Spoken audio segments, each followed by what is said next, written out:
Hoy es el primer seminario de la asignatura de Frontier Research in Astroparticle Physics and Particle Physics del máster de Física de Partículas y del Cosmos, y el primer seminario va a estar a cargo de Sergio Pastor, al que conocéis muchos de vosotros, no solamente los que hacen cosmología, también sobre todo los que hacen partículas en este centro. Él inició su carrera investigadora, hizo su tesis en Valencia y después ha tenido tuvo una serie de perdón, ya hace bastante tiempo de aquello, así que vamos a poner un pasado simple. Sí, lo pasado. Estuvo en la SISA en Trieste, estuvo en el Max Planck de física con una Marie Curie. Se reincorporó con la propia segunda parte que la Marie Curie tenía entonces para volver a Valencia, al IPIC, donde luego consiguió ser Ramón y Cajal, y estuvo en el 2003 cuando volviste a Valencia, y después pues ya ha sido científico titular del CSIC. Su campo de investigación sobre todo son los neutrinos, y nosotros le conocemos por la interacción que hace de llevar los neutrinos al mundo de la cosmología, y sobre eso va a ser su seminario. Después de su seminario habrá un turno libre de preguntas para toda la audiencia, 15 minutos, una cosa así, y después todos aquellos que no sean alumnos o profesorado del máster están cordialmente invitados a abandonar el aula. El resto nos quedamos aquí y los alumnos dialogarán con él y él interrogará a los alumnos y todos intentaremos tener un debate más profundo. Sí, Sergio, muchas gracias por venir, por cierto, y adelante. Muy bien, pues nada, buenos días a todos. Gracias por la invitación. Un poco de responsabilidad por empezar este ciclo de seminarios este martes, todo nuevo, pero yo creo que seguro que va a ir fenomenal. Bien, pues en mi seminario, que he preparado un poco, vamos a ver el nivel, si es muy alto, muy bajo, me vais diciendo los del máster. El resto entiendo que, de todas formas, no viene mal cuando uno le presenta una cosa que ya sabe, se queda muy contento porque dice, eso yo ya lo sé, y me lo están recordando. Pero en cualquier caso, cualquier cosa que queráis preguntar, pues si hay una cosa muy urgente durante el seminario, y si no, lo dejamos para el final. Bien. La idea es que os muestre un primero vistazo a el papel que juegan estas partículas, los neutrinos, en la física del universo temprano, en cosmología. Entonces se trata de dar una pequeña introducción, ver qué son los neutrinos cosmológicos, qué tipo de cosas podemos comprobar con cosmología, a pesar de que los neutrinos, como sabéis, son partículas prácticamente sin masa, que tienen una masa muy pequeña y que prácticamente no interaccionan, pueden jugar un papel muy importante en la evolución del cosmos. Y a partir de ese papel, lo que podemos es obtener límites o información a ciertas propiedades de los neutrinos. Y una en particular es los límites a su masa. Los límites cosmológicos, por ahora, son los más restrictivos sobre la masa de los neutrinos. Y como espero que veáis justo cuando acabe el seminario, estamos muy cerca de medir la masa de los neutrinos. Medir en el sentido cosmológico de cuando hacen un análisis se obtiene que una cierta región es permitida. Y esperamos en el futuro que esa medida que debería venir en la próxima década se vea comprobada por experimentos terrestres, digamos. Bien, como os decía, mi papel es enseñaros cómo influyen los neutrinos en cosmología. Tenéis aquí, que siempre se enseña, un pequeño esquema de la historia del universo. Como veis aquí, desde el principio ha pasado por distintas épocas, el universo se expande. Aquí abajo tenéis los tiempos correspondientes, desde una mínima fracción de segundo hasta una pequeña fracción de segundo, segundos, años, miles de millones de años que tenemos aquí. Al mismo tiempo tenéis energías que corresponde a la temperatura del universo, o bien las energías de las partículas que había en ese momento del universo.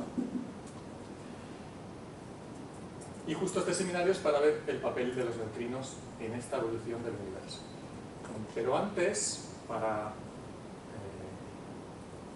dejar claro por qué son importantes los neutrinos, dejarme que haga un prólogo y hable un poco de la física de neutrinos, sobre todo de la física de los neutrinos masivos.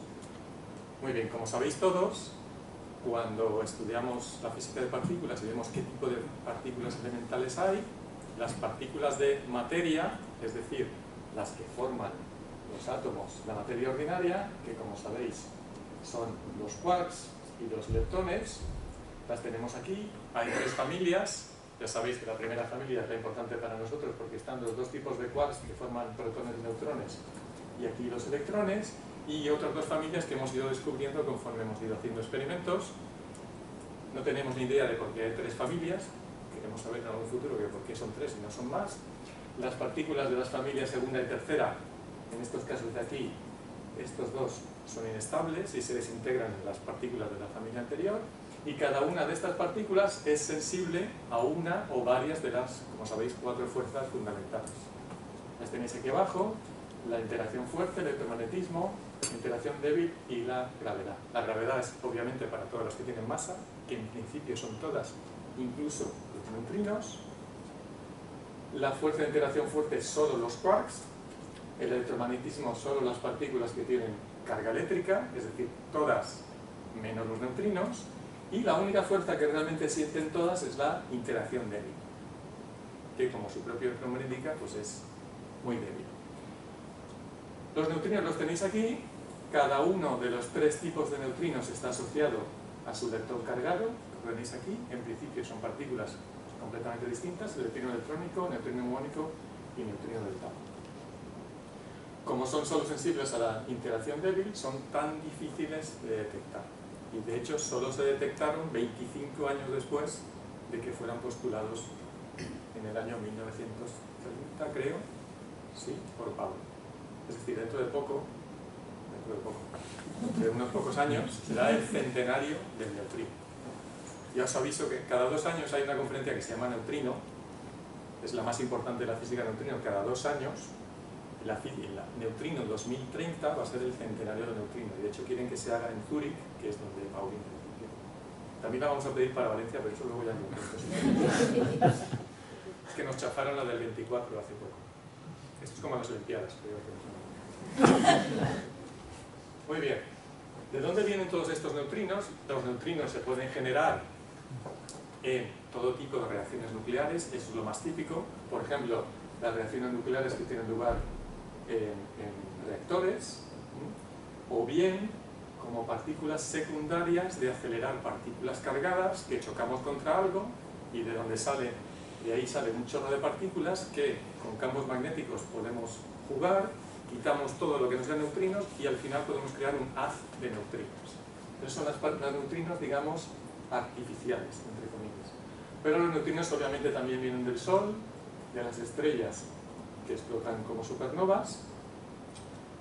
Son partículas secundarias de lo que se llaman los rayos cósmicos, las partículas que vienen del espacio, la radiación.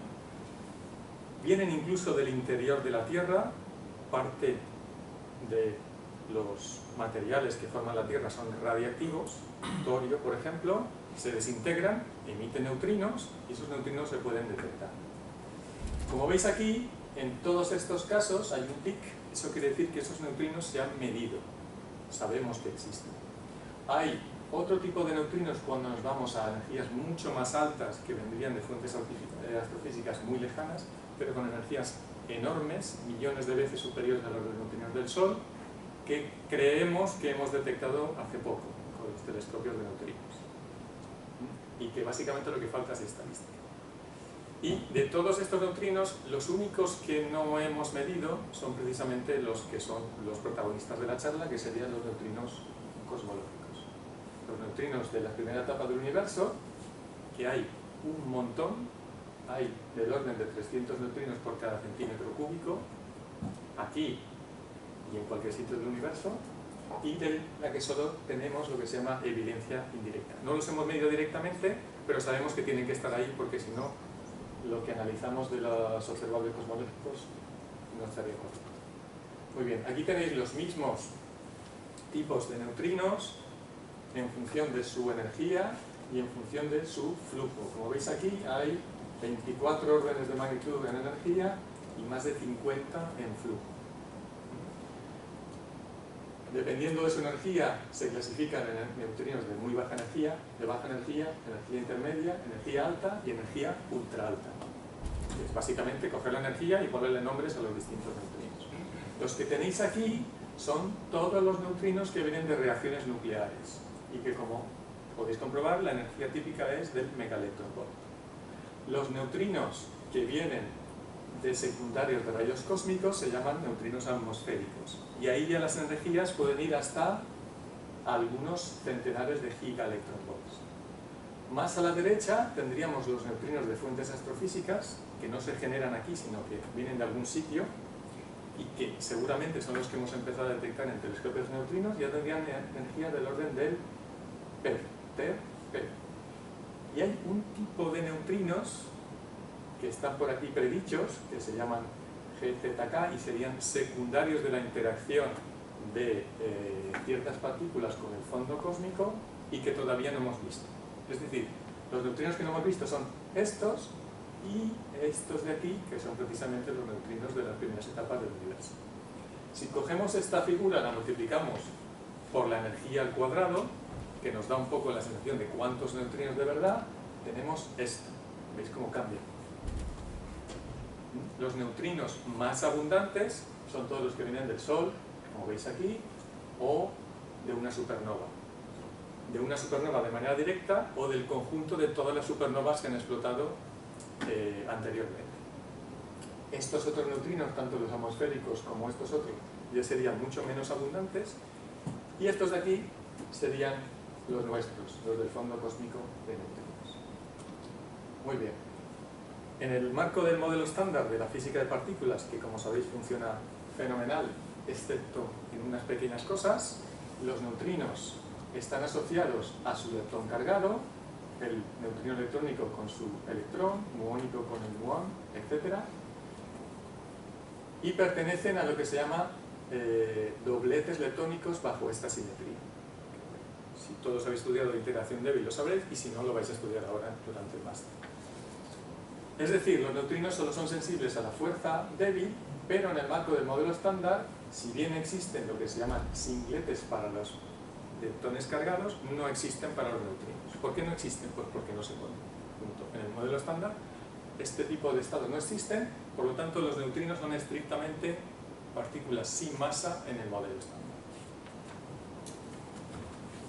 Otra propiedad muy importante de las interacciones débiles es que cuando uno produce un neutrino, por ejemplo, tenemos una fuente y producimos un neutrino electrónico, es porque está relacionado con la producción a la vez de su correspondiente leptón cargado.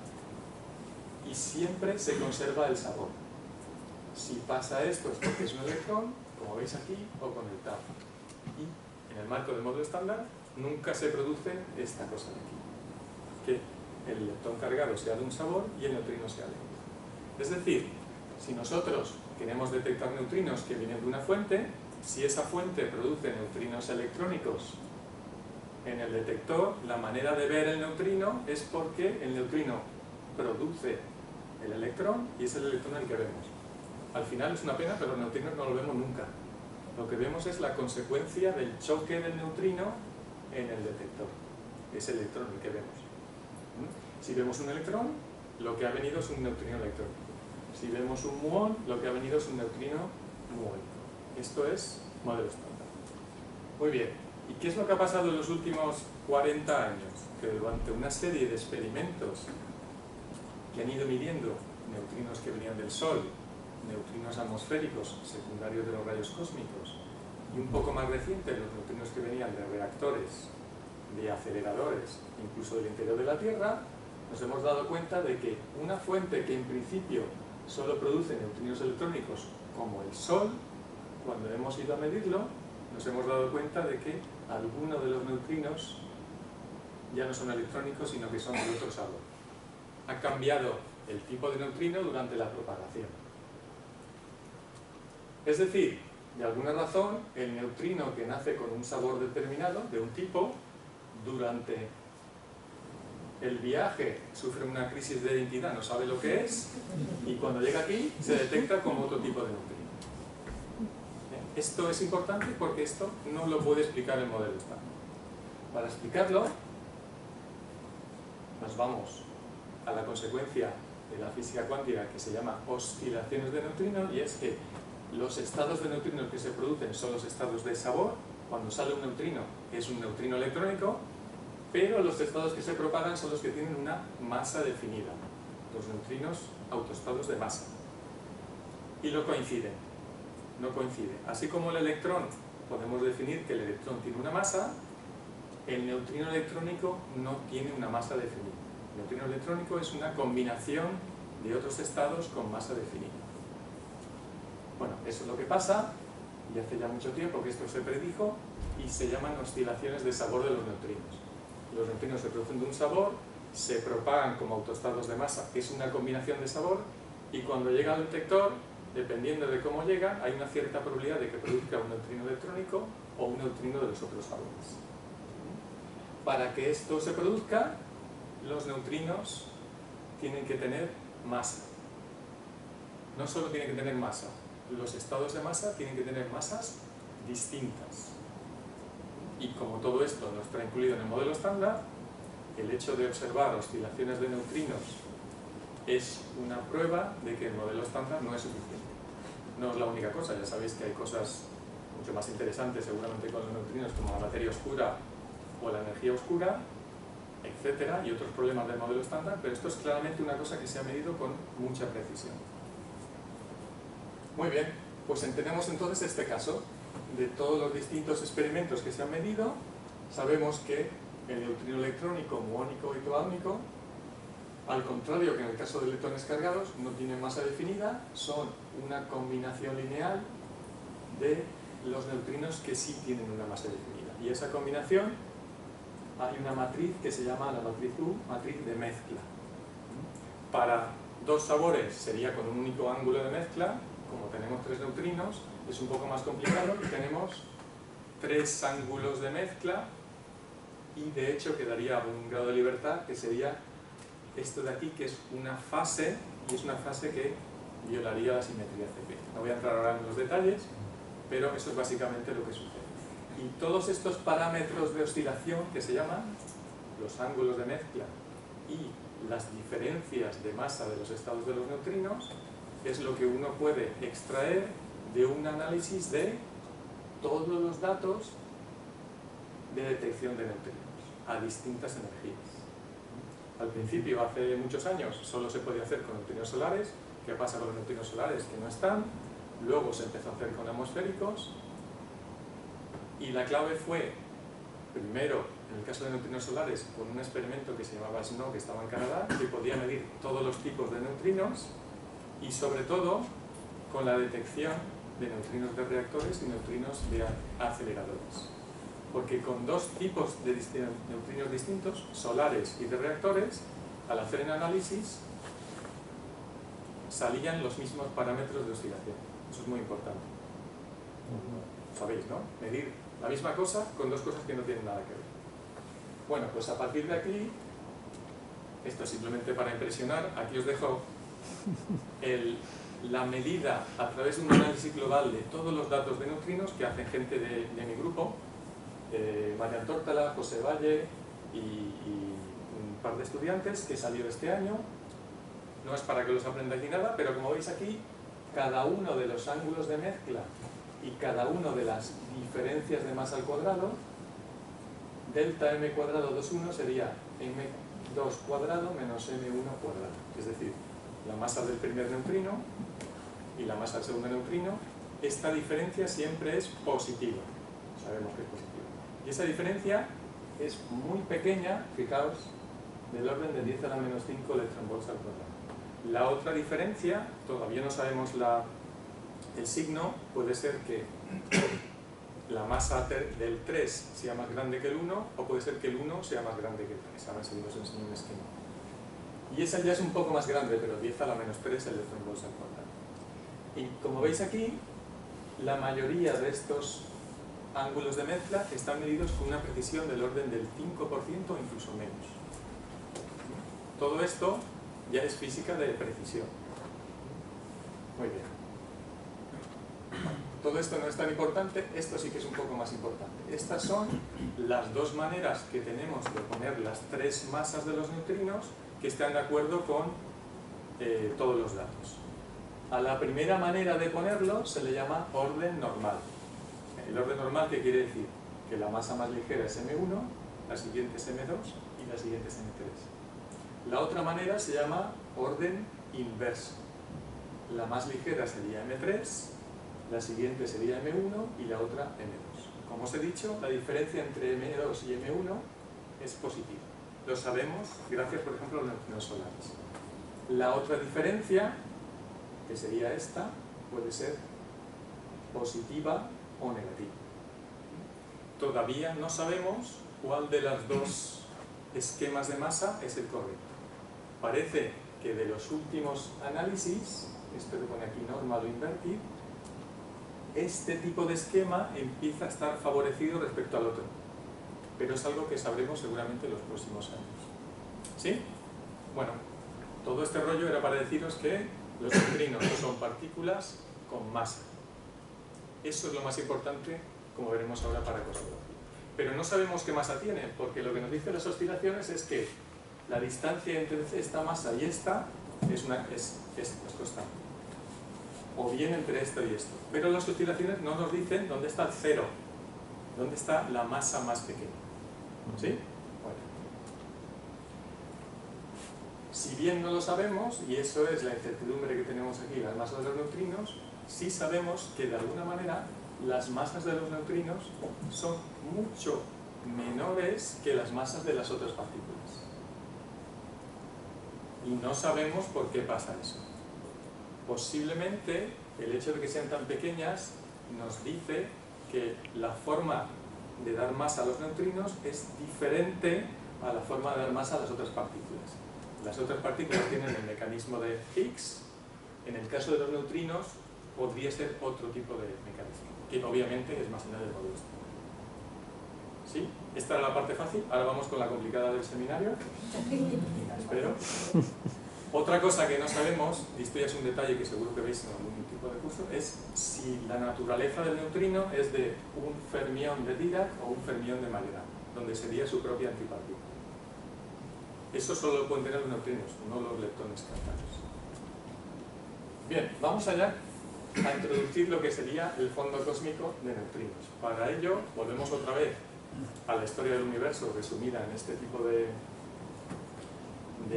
gráfica, como veis aquí. De nuevo, primeras etapas del universo, tenéis aquí el tiempo, las energías y la correspondiente temperatura. Al principio las temperaturas eran enormes, hasta que llegamos hoy en día, con la expansión del universo la temperatura cae, y ahora mismo la temperatura del universo es la que está fijada por la temperatura de los fotones del cosmos, del fondo cósmico, el fondo cósmico de microondas. Eso lo hemos medido y es de 2,7 Kelvin. 2,7 Kelvin, si lo ponemos en energías de la física de partícula, electron-volt, es una energía pequeñísima, del orden de 10 a la menos 4 electronvolts, si no me equivoco. ¿Sí? Cuando os he dicho, por ejemplo, que la energía de los neutrinos solares era del megaelectronvolt. Son 10 órdenes de magnitud. Y enseguida veremos por qué eso es importante. Bueno, como veis aquí, al final, donde estamos nosotros, solo hay dos tipos de fondos cósmicos. El de fotones y el de los neutrinos. El resto de cosas, de materia ordinaria, se agrupa formando las estructuras que vemos ahora. Galaxias, cúmulos de galaxias, etc. Pero si nos vamos al universo muy temprano, fracciones de segundo, veis que hay todo tipo de partículas sueltas. Y hay una serie de procesos que pasan ahí. Los que más nos interesan van a ser los neutrinos. ¿Y los neutrinos, qué les pasa cuando el universo, en las primeras etapas del universo, cuando era muy caliente, cuando las energías eran muy altas? Pues que estas partículas, a pesar de ser las más tímidas de todas, porque son solo sensibles a las interacciones débiles, estaban en equilibrio, tenían interacciones frecuentes con otras partículas. Y eso pasa hasta que la temperatura del universo cae por debajo del megaelectronvolt, del orden de un segundo. Hasta un segundo los neutrinos están interaccionando. Eso pasa un poquito antes de la siguiente etapa del universo, que es la producción de los elementos primordiales, que se llama nucleosíntesis del Big Bang o primordial, A partir de ese momento los neutrinos dejan de interaccionar, ya no van a chocar con otras partículas, sino que forman su propio fondo cósmico, que es el fondo cósmico de neutrinos.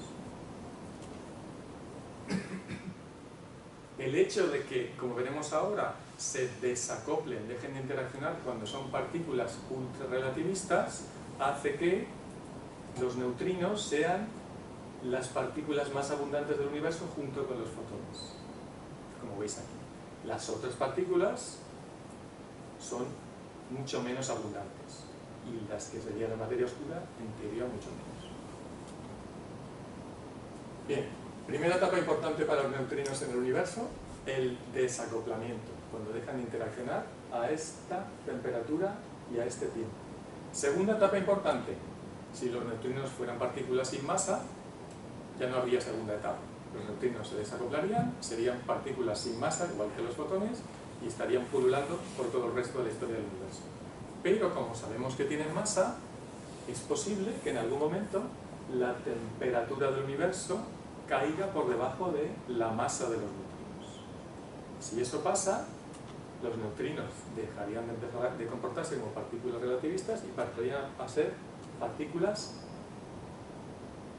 no relativistas, por lo menos a empezar a ser no relativistas. Y eso, si entendéis la evolución del universo como una etapa que domina la radiación, una etapa que domina la materia y desde antes de ayer una etapa que domina la energía oscura, vemos que los neutrinos son las únicas partículas conocidas que tienen esta transición a temperaturas bajas. Cuando el universo está dominado por la radiación, influyen con partículas relativistas y hoy en día empiezan a ser partículas, lo que se llama de materia. Y cuando empiezan a ser de materia puede influir en la forma, por ejemplo, en que se forman las estructuras del universo. ¿Sí? ¿Y esto pasa o no pasa? Pues no lo sabemos, pero por los datos que tenemos de oscilaciones sí sabemos que al menos dos de las masas de los neutrinos sí serían bastante mayores que los 10 a la menos 4 electronvolts que os decía. ¿Sí? ¿Está claro todo? Bueno. Entonces, el resumen es que los neutrinos cósmicos se desacoplan cuando son partículas relativistas y eso hace que sean muy abundantes en la evolución del universo, son las más abundantes junto a los fotones, contribuyen como radiación en etapas tempranas, pero pueden sufrir una transición a partículas no relativistas luego, pasan de radiación a materia, así que podemos usar cierto tipo de observables cosmológicos para intentar medir alguna de las propiedades de los neutrinos, sobre todo su masa. ¿Sí? Muy bien. ¿Por qué es importante esto? Porque si recordáis del esquema este de los flujos de los neutrinos, la mayoría de los neutrinos tienen energías muy superiores al electronvolt. Neutrinos solares, megaelectronvolt. Neutrinos de fuentes astrofísicas, petaelectronvolt. En cambio, los neutrinos del fondo cósmico, que ahora mismo tendrían energías del orden del 10 a la menos 4 electronvolt, energía cinética, su masa podría ser mayor. Son, digamos, los únicos neutrinos no relativistas. Y cuando una cosa no relativista podemos tener sensibilidad a su masa. Muy bien, dejadme que un poco más en detalle haga un zoom a esta época de aquí, a la época de lo que se llama el desacoplamiento. Yo os he comentado que hasta esa época tenemos altas temperaturas, las energías de las partículas presentes son grandes, las interacciones débiles están en equilibrio. Cuando una partícula está en equilibrio, podemos usar el hecho de que está en equilibrio para definir la distribución de sus energías, de sus momentos. La distribución de sus energías depende de si las partículas son fermiones o son bosones, si son relativistas o son no relativistas. Y para cada uno de estos casos, como veis aquí, se pueden calcular variables que son importantes, por ejemplo, la densidad numérica, cuántas partículas tenemos, la densidad de energía, cuál es la contribución de esas partículas a la energía del universo, o bien su presión. En el caso de los neutrinos, ¿dónde estamos? Pues estamos aquí. partículas relativistas en equilibrio. Su densidad numérica va con la temperatura al cubo, su densidad de energía con la temperatura a la cuarta y su presión es 1/3 de la densidad. Bien. ¿Qué tipo de interacciones mantienen los neutrinos en equilibrio a temperaturas cercanas al megaelectronvolt? Pues estas de aquí. Los neutrinos interaccionan consigo mismos y con electrones y positrones, que son partículas que a temperaturas del orden del megaelectronvolt todavía son relativistas. Bueno, si están en equilibrio, la temperatura de los neutrinos debe ser la misma de electrones y positrones, y como estos señores interaccionan electromagnéticamente con los fotones, también es la misma temperatura de los fotones. Todos tienen la misma temperatura. Bueno, hacemos un zoom a la época de desacoplamiento. Entonces, esta es la temperatura de los fotones en esta época, que está cayendo porque la expansión del universo va hacia la derecha. Empezamos por 10 megaelectronvolts y acabamos por unos 100 kiloelectronvolts. En esta primera época de aquí, como os decía, los neutrinos interaccionan, están en equilibrio. Si están en equilibrio, tienen que tener este espectro de energías, Fermi-Dirac, ultrarrelativista. ¿Qué pasa después? La expansión del universo hace que ya no se vean con los electrones, dejan de interaccionar, con lo cual dejan de ser importantes las colisiones, pero este espectro va a mantener su forma. A pesar de que no están interaccionando, el espectro mantiene su forma porque lo único que hacen los neutrinos es seguir con la expansión del universo, se diluye el número de neutrinos, pero el número sí mantiene, y la forma de tenerlo es manteniendo esta forma. Es decir, los neutrinos mantienen este espectro de equilibrio aunque no estén en equilibrio. Y se puede definir una temperatura aunque en realidad no estén interaccionando. Esa sería la temperatura de los neutrinos. Y ese es en principio el espectro que uno debe usar para calcular cualquier cosa de los neutrinos cuando avanzamos en las etapas del universo. Muy bien. ¿Qué le pasa a los neutrinos después de desacoplarse? Nada. ¿Pero qué pasa poco después de que se desacoplen los neutrinos? Que estos señores, los electrones y los positrones, ya tienen una temperatura que es similar a la masa. Y este tipo de procesos, los de aniquilación de electrones y positrones a fotones, empiezan a tener lugar solo en una dirección. Los electrones y los positrones se aniquilan hasta dejar una densidad residual. Se dice que su entropía se manda a los fotones. Y durante un tiempo los fotones se recalientan un poco. Es decir, su temperatura, que normalmente cae con la expansión del universo, va a caer un poco menos. Y ese poquito menos, cuando acaban este tipo de procesos, hace que la temperatura de los fotones respecto a la de los neutrinos que no intervienen en estos procesos sea este valor. Y este valor se puede calcular con argumentos, por ejemplo, de conservación de la energía o conservación de la entropía. Es uno de los clásicos para calcular en el caso de cosmología de neutrinos. ¿Qué es lo que tenemos que hacer entonces?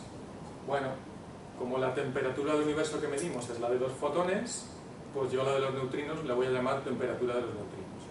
Y lo único que tengo que hacer es cambiar aquí, en este espectro, esta temperatura.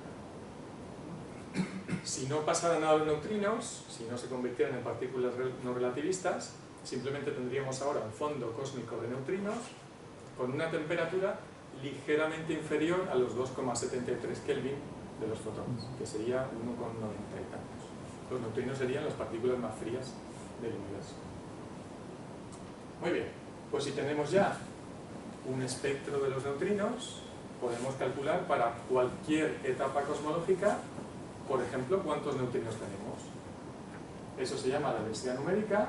Simplemente tomamos el espectro, lo integramos y lo ponemos el resultado en función de algo que sí medimos, que es la temperatura de los fotones. Esto iría con la temperatura al cubo de los neutrinos, lo podemos convertir y esto sería la densidad numérica de los neutrinos. En principio, independiente de su masa, porque su masa aquí no aparece para nada. En cambio, cuando nos vamos a calcular su contribución a la densidad de energía, lo que tengo que hacer es integrar no solo el espectro, sino también la energía de los neutrinos. Y la energía también incluye su masa. Entonces tenemos dos límites. El límite donde los neutrinos siguen siendo ultrarrelativistas, donde nos cargamos la masa y nos da esto. Podemos volverlo a poner en función de la temperatura de los fotones. Si la masa es mucho más importante que su energía, entonces nos cargamos esto, la masa sale fuera y es simplemente la masa por su densidad numérica, lo que sería materia. Esos son los dos límites. Si estamos con un neutrino que está haciendo la transición a no relativista, pues tenemos que hacer el cálculo numérico. Bueno, pues en números, si calculamos ahora cuántos neutrinos tenemos, nos salen unos 112 neutrinos por cada sabor y por cada centímetro cúbico del universo. En total, unos 330. El número de fotones es de unos 400 y poco, si recuerdo bien. Esos son todos los neutrinos que hay en el fondo del cosmos. Y eso es fijo. Si tienen masa, esa sería, digamos, la densidad media. Es cierto que en principio se entenderían las potenciales gravitatorias del universo y cerca de la Tierra deberíamos tener un poco más de neutrinos que, digamos, en una distancia intergaláctica. Pero eso ya es otra cosa. En caso de la densidad de energía, podemos poner la de contribución a la densidad de energía del universo de los neutrinos en función de este parámetro, que no sé si conocéis todos. El parámetro omega se puede definir para cada componente del universo como su densidad de energía dividido por un valor que se llama la densidad crítica del universo. La densidad crítica del universo es la que tendría el universo si fuera plano. Como sabemos que si no es plano es prácticamente plano, pues lo podemos definir, y en ese caso la suma de todos los parámetros omega de todas las componentes del universo siempre sería 1. ¿Está claro? O sea, esto es como la fracción de energía de los neutrinos al total del universo. Bueno, pues si eso lo calculamos ahora para neutrinos sin masa, nos sale una cosa ridícula que es del orden de 10 a la menos 5. Los neutrinos, ahora mismo ultrarrelativistas, serían completamente despreciables. En el caso de neutrinos masivos, pues ya no, porque tenemos que calcularlo para la masa. Y nos sale más o menos esto. Entonces, esta h que veis aquí es una forma de medir la expansión del universo ahora, el parámetro de Hubble, pero lo importante es que h cuadrado ahora es 0,5. Más o menos. De hecho, más o menos no, con muy buena aproximación. Es decir, este 0,5 lo podéis pasar aquí como 2. Y cuando calculéis esto, os dais cuenta de que si la masa de los neutrinos la medimos en electronvolt, su contribución a la densidad de energía del universo es el doble en por ciento. Os lo digo otra vez. Una masa de un electronvolt sería el 2% del universo. Porque aquí tendríamos 1 dividido por 100 multiplicado por 2. ¿Está claro? ¿Qué pasa si los neutrinos tienen una masa de varios electronvolts? Pues enseguida lo vamos a ver. Como veis aquí, esta influencia es muy distinta si tienen masa o si no tienen masa. Vamos a verlo ahora con este gráfico de aquí, que lo que se muestra es lo siguiente: la expansión del universo, la temperatura del universo que cae, y para cada época están puestas las contribuciones de las distintas componentes del universo, medidas otra vez con este parámetro omega, que es una fracción de la unidad. Muy bien. Empezamos a altas temperaturas. A altas temperaturas lo único que importa son las partículas relativistas. Y las únicas partículas relativistas son los fotones y los neutrinos. ¿Sí? Temperaturas altas, el universo solo estaba dominado por la radiación. Es decir, lo que marcaba la evolución del universo era fotones y neutrinos. Conforme el universo se va expandiendo y las temperaturas caen, empieza a dominar la componente de materia, que sería la materia ordinaria, bariones, y la materia oscura, que fuera fría. Y desde antes de ayer, básicamente la escala cósmica, vendría una nueva componente del universo, que no sabemos lo que es, pero sabemos que produce una expansión acelerada, que sería la energía oscura, y es la que justo dominaría ahora. Bien. ¿Por qué me interesa esto? Fijaos en los neutrinos.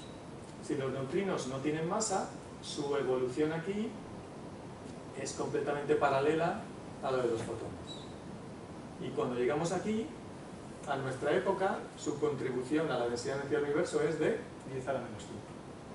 Pero si le doy ya un poco de masa a los neutrinos, sufren esta transición no relativista, empiezan a ser materia.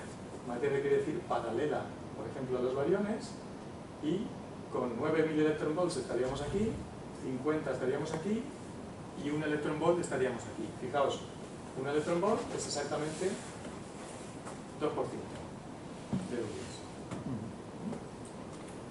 Es decir, los neutrinos contribuyen ahora a la densidad de energía, pero solo en una pequeña fracción que depende de su masa. Y como veis aquí, la tarta cósmica es muy distinta ahora, bariones, materia oscura fría, energía oscura, a la que era en las primeras etapas del universo. Tarta cósmica o paella cósmica. Que siempre salía pizza y al final uno de nuestros postdocs creó esta paella, donde la única paella de verdad sería ese 4% ordinario que veis aquí. No me preguntéis qué cosas lleva esta. Muy bien. Bueno, pues esa es, digamos, la introducción general. Vamos un poco más en detalle. Nos hace falta materia oscura en el universo porque sabemos que los bariones, la materia ordinaria, no puede ser toda la materia que hay. ¿La materia oscura qué es? Bueno, lógicamente uno dice, si tengo partículas que sabemos que existen, como los neutrinos, partículas que tienen masa como los neutrinos, ¿por qué no son los neutrinos la materia oscura del universo? Sería mucho más sencillo. Dejaría sin trabajo un montón de gente que trabaja en experimentos de detección de materia oscura, pero los neutrinos no pueden ser. Volvemos otra vez al esquema de las masas. Recordad, orden normal, orden inverso. Como veis aquí, no hay un cero. El cero lo tenemos que poner. Si ponemos un cero en el estado más ligero, sería este de aquí, bueno, directamente podemos calcular las otras masas. Pero si ese cero lo subimos a una escala del orden del electronvolt, lo único que tenemos es esto. Es decir, si esta masa, este valor, es mucho más grande que estas diferencias, que estas raíces cuadradas de las diferencias, tenemos lo que se llama el límite de masa degenerada. Los tres neutrinos tienen la misma masa. Si nos vamos a este caso de aquí, podemos calcular perfectamente cuáles son las tres masas. Y si nos vamos a un caso intermedio, pues tenemos un caso intermedio, que es este de aquí. Aquí lo que tenéis es la suma de las masas de los neutrinos, M1 más M2 más M3, en función de la masa más ligera, que es M1 en uno caso, M3 en el otro caso. Eso ahora da igual. ¿Qué pasa? En el límite degenerado, las tres masas valen lo mismo, un tercio de la suma. Cuando me voy a valores muy pequeños de la masa más ligera, dependiendo del orden, si el orden es normal, llego a un valor mínimo que está aquí, y si el orden es inverso, llego a un valor mínimo que está aquí, que sería solamente sumar estas tres masas. Bueno, pues esos dos valores son los valores importantes. En el caso de orden inverso es de 0,1 electronvolt, 100 milielectronvolts. En el caso de orden normal estaría entre 50 y 60 milielectronvolts. Es decir, hay un valor mínimo de la suma de las masas de los neutrinos, que es este de aquí. ¿Qué pasa por arriba? Ahora enseguida vamos a tener cotas cosmológicas a la suma de las masas. Pero si nos olvidamos de cosmología, hay otras maneras de medir la masa de los neutrinos. Una es midiendo desintegraciones beta, los electrones, nos vamos a los electrones de más alta energía y miramos si hay una pequeña diferencia que nos daría la masa de los neutrinos. Lo que pasa es que no son tan sensibles y la mejor límite por ahora es del orden de 6 electronvolts. Es decir, la suma de las masas de los neutrinos sabemos que está en un intervalo de orden de magnitud y medio, 2 órdenes de magnitud. Tiene que estar ahí. Y es este. ¿Sí? ¿Está claro? Bueno, pues pues si la suma de las masas de los neutrinos tiene que estar en este intervalo, puedo volver a considerar cuál es la contribución de los neutrinos a la densidad de energía del universo. Me sale esto, que es lo mismo que os he enseñado antes, y decir, ¿cuál es el primer límite cosmológico a la suma de las masas de los neutrinos? Muy fácil. Si todo el universo son neutrinos masivos, todo el universo sería que su contribución en términos del parámetro omega es 1. Como sabemos que por lo menos nosotros no somos neutrinos, esa omega tiene que ser menor que 1. Si tiene que ser menor que 1, el primer límite es este. La suma de las masas de los neutrinos no puede superar los 40 y tantos electronvolts. Que ahora nos parece un valor muy alto, pero hace 20 años esto es un límite fantástico para la masa de los neutrinos. Recordad que la masa del electrón es de medio megaelectronvolt. Podemos hacerlo un poquito mejor, porque ahora mismo sabemos que no todo el universo es materia. Hay una cosa que se llama energía oscura, que sin saber lo que es, no actúa como materia. Como eso es del orden del 70%, el 30% restante es materia. Bueno, pues podemos decir que los neutrinos no pueden formar toda la materia del universo. Y ganamos un factor 3. Como veis aquí, la suma de las masas no puede ser mayor de 15 electronvolts. Y con este argumento tan sencillo, nos quedamos solo a un factor 2 del mejor límite que tenemos a la suma de las masas de los neutrinos con experimentos terrestres. ¿Sí?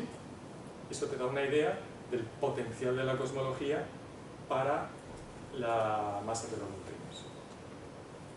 Si lo queremos hacer mejor, bueno, entonces ya tenemos que considerar si los neutrinos pueden ser realmente la materia oscura o no. Resulta que no, y esto ya se sabe desde por lo menos los 80. Los neutrinos, aunque tengan masa, no son lo que se llama materia oscura fría, materia oscura que no se mueve mucho. Los neutrinos se mueven mucho y se llama materia oscura caliente. Esta materia oscura caliente no es la que parece haber formado las estructuras del universo. Con el estudio de cómo están distribuidas las estructuras del universo nos damos cuenta, por ejemplo, que en un universo que está dominado por la materia, y esa materia es materia oscura caliente como los neutrinos, que se mueven mucho, deberían formarse primero grandes estructuras y luego estructuras más pequeñas. Como eso no parece ser lo que sucede, desde hace ya muchos años sabemos que la materia oscura debe ser de otro tipo. Los neutrinos no, pero sí que podemos usar el argumento de si no pueden ser toda la materia oscura, sí que pueden ser parte de la materia oscura de tipo caliente, y lo que podemos usar es los datos cosmológicos para poner un límite mejor que este a la suma de las masas de los neutrinos. Y ahí sí que llama el detalle de cómo se analizan los datos cosmológicos. No es tan fácil como esto, aunque esto está muy bien, nos da un valor bastante, pero queremos ajustar más y queremos ajustar a ver cuán por debajo de este valor podemos ir. O todavía mejor, si podemos llegar a estos valores de aquí. Porque entonces no deberíamos encontrar un límite, deberíamos encontrar una medición.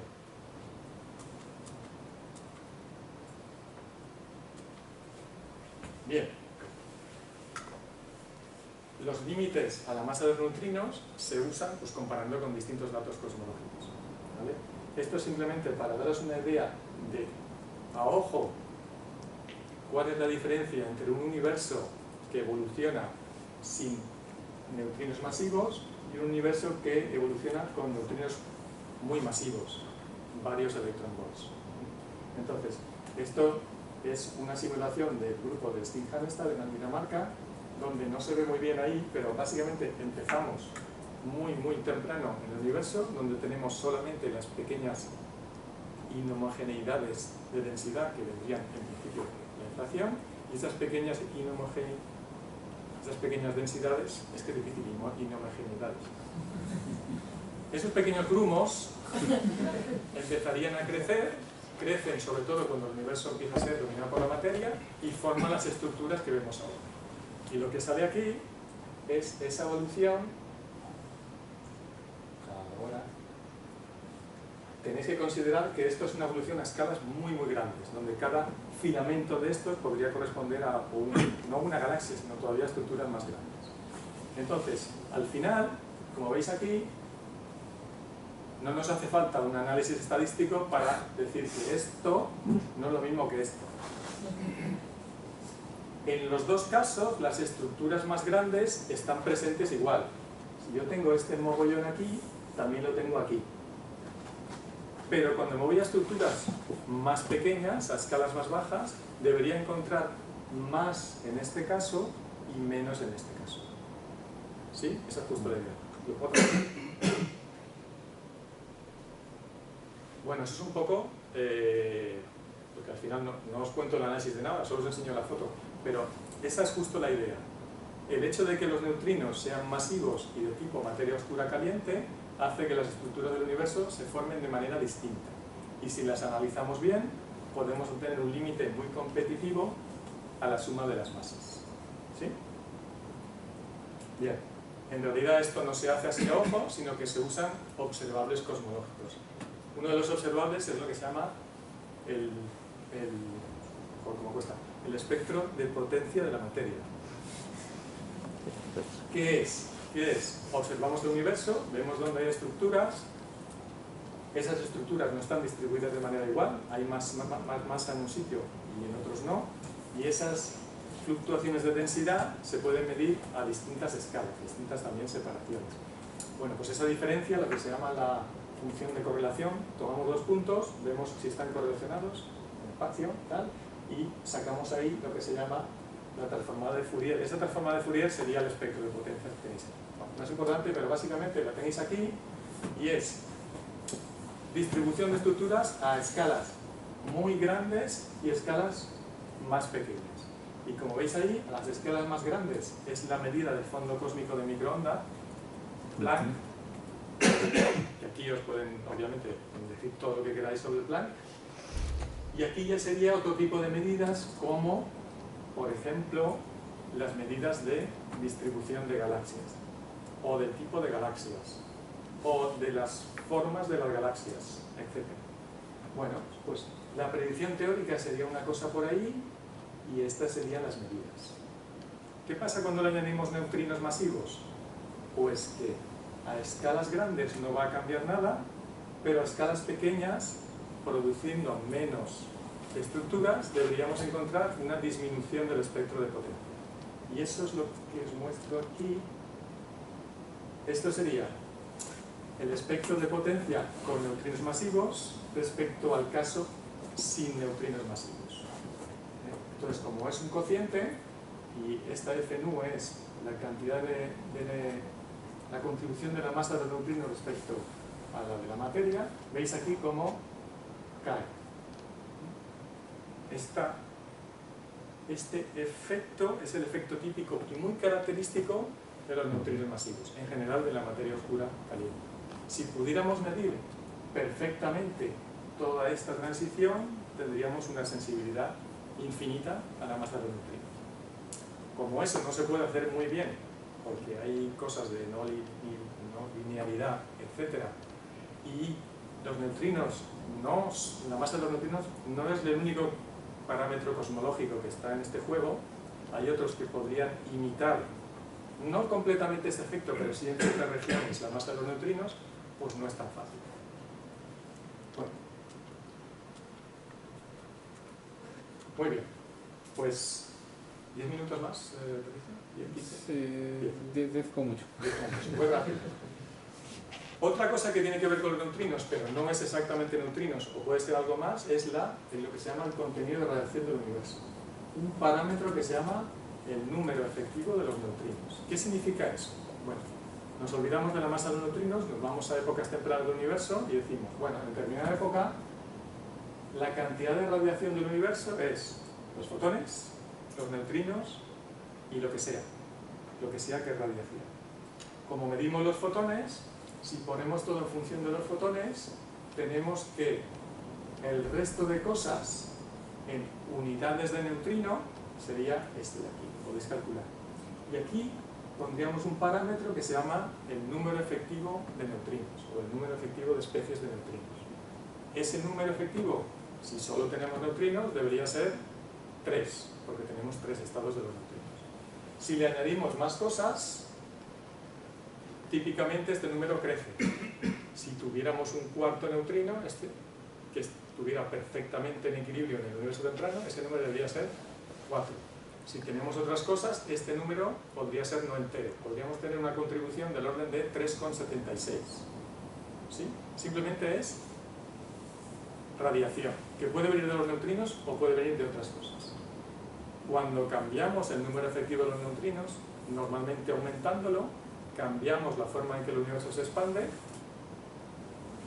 y ese cambio también influye en el momento en que la materia empieza a dominar el universo, o por ejemplo en la producción de elementos durante la nucleosíntesis primordial, y de ahí nos salen cotas sobre el número efectivo, que sigue teniendo este nombre histórico de número efectivo de neutrinos, porque hace 40 años era la manera de medir cuántos neutrinos había, cuántos estados. Ahora ya no. Muy bien, pues ahora usamos distintos tipos de observables cosmológicos, que paso muy rápido aquí. Pueden ser observables cosmológicos como el espectro de anisotropía del fondo cósmico de microondas, del momento en que se desacoplaron los fotones, por ejemplo, medido por Planck. Ese espectro primario sería el que vendría de ahí, pero como ha venido hasta nosotros atravesando un montón de cosas, tendrían lo que se llama los espectros secundarios, que pueden ser tan importantes porque son sensibles, por ejemplo, a las estructuras del universo en épocas más recientes. Podemos medir cómo están distribuidas las estructuras del universo con distintos métodos, y luego hay otro tipo de medidas que nos fijan, por ejemplo, la expansión del universo o distintas distancias importantes. Bueno, para medir la masa de los neutrinos, algunos de estos observables son directamente sensibles a ese efecto de la masa. Por ejemplo, todo lo que tiene que ver con las estructuras. En el caso del fondo cósmico de microondas, no tiene una influencia directa, pero puede ser una influencia indirecta, en el sentido de que si ponemos neutrinos masivos, tenemos que quitar materia, por ejemplo. Bueno, pues esto es lo que nos dice Planck desde julio. Estos serían ya los datos finales de Planck. Aquí sencillamente os muestro la suma de las masas de los neutrinos como parámetro cosmológico, el número efectivo de neutrinos respecto a otros parámetros cosmológicos. Aquí lo que ha hecho Planck es decir, tenemos un modelo cosmológico mínimo. En el modelo cosmológico mínimo, ¿qué hay? Pues hay bariones, hay materia oscura, hay un espectro inicial que viene de la inflación, y hay otras cosas que podrían existir o no. Por ejemplo, lo que sí podría existir es que los neutrinos tienen masa. Bueno, pues estas regiones aquí, como veis, serían las regiones permitidas por Planck, y en algún caso con otro tipo de observable cosmológico. ¿Esto por qué es importante? Solo para que veáis las escalas. Estamos en 0,3, 0,45, 0,15 electronvolts. Esta línea de aquí sería el mínimo que nos dice que las oscilaciones deberían existir. ¿Vale? En resumen, solo hay límites superiores, pero está muy cerca, muy cerca. En el caso del número efectivo de neutrinos, como veis aquí, la predicción en el caso estándar sería 3, en realidad un poquito más de 3, pero eso ya viene en otro cuento. Podría venir cosmología y decir, no, nosotros no medimos 3, medimos 5. Y eso sería una evidencia clara de que hay algo más. Pues no, las medidas son 3 más menos algo. Y ese más menos algo es solamente entre 1/3 y medio neutrino. Y eso es muy importante, eso es una contribución importantísima de Planck. Nos está diciendo Planck que la radiación del universo solo parece ser compatible con tener los 3 neutrinos. Y lo que puede ser extra, puede ser algo extra, pero poquísimo. Y sobre todo, nos parece indicar que no puede existir un cuarto neutrino, porque ese cuarto neutrino estaría aquí. ¿Sí? Eso es importante. Muy bien. Claro, si el número efectivo es de 3 más menos algo, aunque yo no haya medido de manera directa los neutrinos del fondo cósmico, los neutrinos tienen que estar ahí. Eso es lo que os comentaba, como que hay una fuerte evidencia indirecta de que el fondo cósmico de neutrinos existe. Número de neutrinos. Los límites a la suma de las masas. Volvemos otra vez a este gráfico. Suma de las masas, masa del neutrino más ligero. Límite degenerado, límite donde la suma de las masas va a los valores mínimos permitidos por las oscilaciones. Si yo tomo los datos de Planck junto con otros observables, empiezo a recortar por arriba. El caso más conservador sería esto de aquí, que estaríamos en el orden de 0,5, un poquito más abajo ya sería 0,3, y en el caso más agresivo, donde agresivo quiere decir que tenemos en cuenta todas las observaciones, ya estaríamos por ahí. Es decir, estamos muy cerca de llegar a medir los valores mínimos de la suma de las masas. ¿Vale? Bien, esa es la manera optimista de verlo. Otra manera de enseñarlo es la siguiente. Sí, pero esto es para un determinado modelo cosmológico. Un modelo cosmológico donde tenemos el modelo cosmológico mínimo más la masa de los neutrinos. ¿Qué pasa si yo cambio ese modelo cosmológico? Si no lo cambio, obtengo esto. Esto es lo mismo que os enseñaba antes. ¿Cómo cambia el límite? Si cambio las observaciones. Si con las mismas observaciones intento complicar mucho el modelo cosmológico y se han hecho análisis hasta de 5 o 6 parámetros extra, pues sí, el límite ya no es tan bueno, pero está bastante cerca. ¿Sí? Hace años podríamos complicar mucho el modelo cosmológico y completamente eliminar la cota a la masa de los neutrinos. Ahora, pues básicamente puede haber un factor 2. Pero en algunos de estos casos ya son modelos cosmológicos, no son barrocos, ya son rococós, o sea, realmente complicados. Bueno, pues yo creo que eso es casi lo más importante de este seminario, un poco que tengáis en cuenta lo que son los valores actuales. ¿Vale? Y en el último minuto simplemente os enseño que medir la masa de los neutrinos con cosmología no es la única manera. Hay al menos otras dos. La primera os la comentaba. Tomamos un núcleo que se desintegra con beta, medimos los electrones, medimos lo que se llama el endpoint, los electrones en las energías más altas, y buscamos ahí un pequeño cambio que se debería a que los neutrinos que se emiten tienen más. Bueno, los límites que os mostraba antes son de este orden. Si lo multiplicamos por 3 sería el 6 que os enseño antes, y ahora mismo ha empezado a funcionar un experimento en Alemania que se llama Catring, que utiliza un espectrómetro muy grande para mejorar este límite. Y lo que ellos dicen es que en unos pocos años podrían llegar a 0,2, o sea, ganar un orden de magnitud. Al mismo tiempo, hay otro tipo de... Este es el mejor método para medir la masa de los neutrinos, porque es una medida cinemática, no depende de nada. La otra medida sería si existe el proceso de desintegración beta sin emitir neutrinos. Este caso solo podría ocurrir si los neutrinos son del tipo Majorana. Hay un montón de experimentos que también lo están intentando medir. Todavía no lo han conseguido, pero están ahí. El límite ya no es tan fácil de hallar sobre la masa porque depende de muchas cosas. Entre otras cosas, si entendemos bien los valores de la física nuclear, de lo que pasa dentro de estos núcleos. Pero bueno,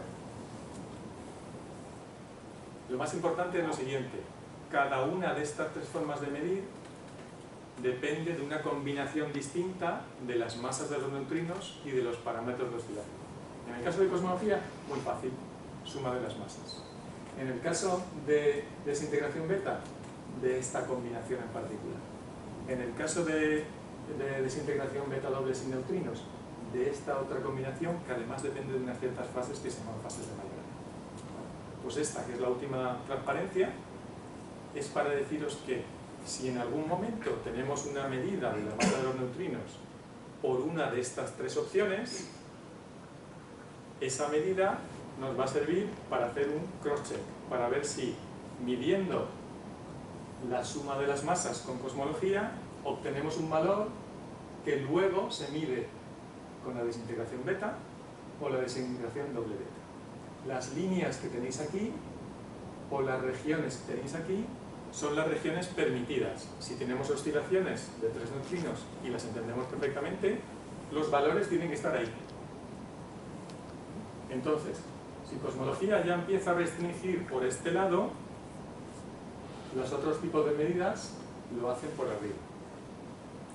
Y aquí, en teoría, el sueño sería que en algún momento en cosmología tengas una medida por aquí y en doble beta tengas otra medida por aquí. Y las dos coincidan donde toca. Y lo mismo pasaría aquí. El problema aquí es que incluso Katrin, que está empezando a tomar datos y sería para dentro de 5 años, parece que no va a llegar. De hecho, si Katrin mide algo,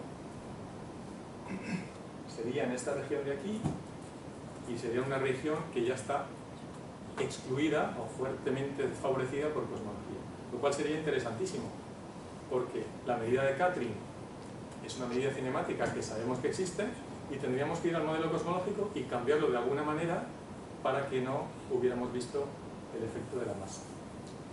Bien, justo 1 hora, perdonad el rollo. Muchas gracias. Si tenéis alguna pregunta. Bueno, primero vamos a agradecerte.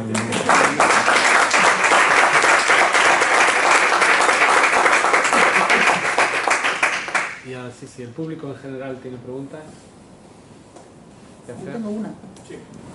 En su día LEP midió el número de familias que existían y salió 299 más o menos. 3. ¿Eso tiene algo que ver con el NF, con el número efectivo? Tiene que ver y no tiene que ver. Tiene que ver porque lo que te dice LEP es que te garantiza que hay 3 especies de neutrinos que están acoplados a la interacción débil, porque lo que mide de él es su acoplamiento con el resto. Si existe otro tipo de neutrino que no es sensible a la interacción débil, ahí no lo vas a medir. En cambio, sí lo podrías medir aquí si de alguna manera en el universo temprano esos neutrinos existen. Entonces, aunque se llamen igual, no lo mismo. Uno es el número de neutrinos, llamémosle activos, y el otro es una medida de la radiación del universo. Cuando no existía LEP, la manera de medir los neutrinos era esta. Y entonces estaba en lo de siempre, entre 3 y 4. LEP dijo, son 3. Ah, pues entonces si hay algo más del universo, no pueden ser neutrinos activos. Y estos neutrinos estériles, de alguna manera, hay una esperanza de jamás detectarlos, porque si no tienen tampoco interacción electrodébil, Sí. solamente por indicaciones cosmológicas, la única manera de ella, ¿no? Bueno, la gracia de los neutrinos estériles, que sería, digamos, un cuarto neutrino que no siente la interacción débil. Bueno, que no siente la interacción débil, que nos importa. Podría estar mezclado con estos 3 neutrinos. Entonces tendríamos un esquema de 4 neutrinos mezclados, uno de los cuales no es sensible a la interacción débil. Bueno, la gran parte de los datos de oscilaciones de neutrinos son perfectamente compatibles con solo 3 neutrinos. Pero hay unas cuantas anomalías que se llaman, que seguro que habéis oído alguno, que parece que se explicaría mejor si existiera un cuarto neutrino. Hay una serie de análisis globales que te dicen que sí, que las cosas mejoran, pero ni siquiera son compatibles con los distintos datos. O sea, el esquema está ahí, ya te puedo dar más si quieres más detalles. Hay gente en Valencia que está estudiándolo, por ejemplo, pero digamos, muy bien, me hace falta un cuarto neutrino. Muy bien, necesito que esté mezclado ligeramente con los activos para explicar los datos. Fenomenal. ¿Qué influencia tiene esto en cosmología? Pues muy grande, porque incluso con una mezcla muy pequeña, esos neutrinos se producirían en el universo temprano. Y se producirían de tal manera que seguramente lo harían con una cantidad que sería igual a la de sus hermanos activos. ¿Cuál es la consecuencia? Que el número efectivo de neutrinos debería ser 4. ¿Qué mide Planck? 3. ¿Dónde está ese neutrino? Bueno, muy fácil. Físico teórico. dime un tipo de interacción que permita que esos neutrinos se produzcan en el universo temprano y que luego no se vean con nuevas interacciones distintas.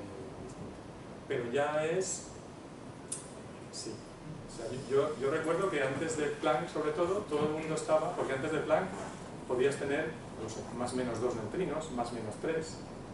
Pero ya con los primeros datos que te decían, y estos de aquí es que son menos. Y no hay muchas maneras de complicar el modelo cosmológico que te permitan cambiar también el número de neutrinos. O sea que la única manera de que tengas más neutrinos es que tengas otro tipo de interacciones que no estén contempladas. Que de alguna manera el efecto de la radiación extra que debería venir de este cuarto neutrino porque sería producido por las oscilaciones, estuviera suprimido. Una manera de suprimirla es que estas oscilaciones no sean efectivas. Bueno, pero si tú me dices en un experimento en Tierra que tienen que estar ahí, ¿cómo no van a estar también en el universo temprano? Bueno, necesitas otro argumento. Otro tipo de interacciones que solo estarían producidas en el universo temprano por el tipo de energías que tienes, o bien la existencia de una simetría leptónica en forma de neutrinos, etc. Los mecanismos existen, pero ya es un poco como diciendo, es que si hubiera venido Planck y dice que son 4, todo el mundo estaría de acuerdo. Pero es que es 3, es que es increíble realmente que, no es que sea 3, es que, no lo hemos comentado, pero en un futuro,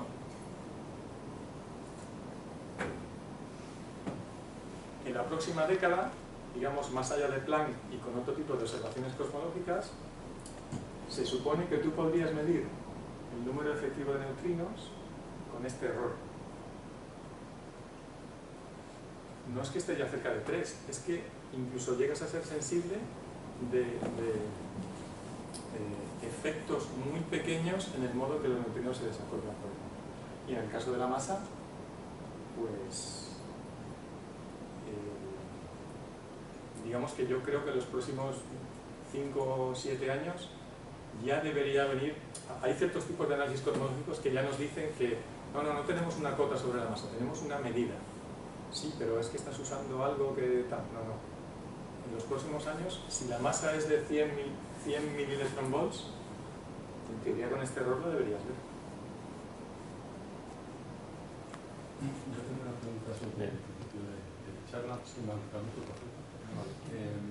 que es en relación a la evidencia que tenemos de los neutrinos, ¿no? Los solares, claramente, supernova 1977, y lo que viene de AGN, ¿no? Esto es muy energético. Te pones un question mark, ¿me podrías explicar? ¿Ponías un poco? Sí, en realidad debería ser un question mark y un tick. Porque creo que es ya desde hace 4 años la manera de medir estos neutrinos de altísima energía es con los telescopios de neutrinos. Los telescopios de neutrinos son los experimentos que se hacen bajo el mar o bajo el hielo, que tienen el mismo tipo de técnica que los otros tipos de experimentos, que es medir radiación Cherenkov. El neutrino viene, produce el leptón cargado, ese leptón cargado va más rápido que la luz, produce luz y lo vemos. Bueno, pues el que está bajo el polo sur, que se llama IceCube, empezó a detectar a una cierta energía más sucesos de los que uno espera de los neutrinos atmosféricos. Los neutrinos atmosféricos, aquí, ya veis aquí. Los neutrinos atmosféricos que los conocemos pueden tener energías muy altas, pero para estas energías su número ya cae. Si medimos algo aquí, por encima del valor verde, ya no son neutrinos producidos en la atmósfera, sino que tienen que venir de más lejos, seguramente de alguna fuente externa.